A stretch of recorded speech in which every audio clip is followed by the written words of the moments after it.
Welcome to Samba Samba. Enjoy the video. In this video, I will explain how to learn accounting work step by step. Start with the fundamentals of accounting.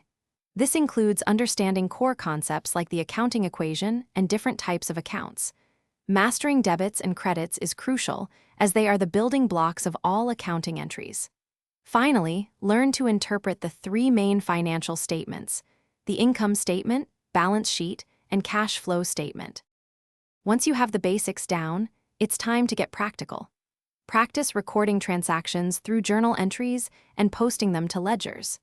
Become proficient with common accounting software like QuickBooks or Xero, as these are widely used in the industry.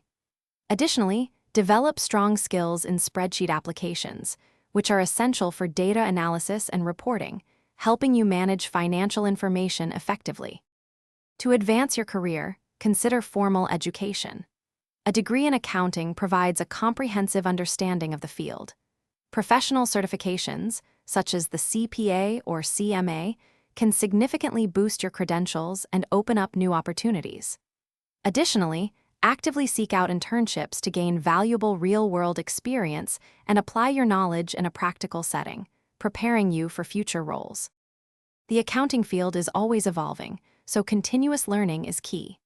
Stay informed about new regulations, technologies, and best practices. Consider specializing in an area like tax, audit, or forensic accounting to deepen your expertise. Finally, build a strong professional network. Connecting with peers and mentors can provide invaluable insights and career support, fostering your long-term success. Thanks for watching. Consider subscribing if we helped you.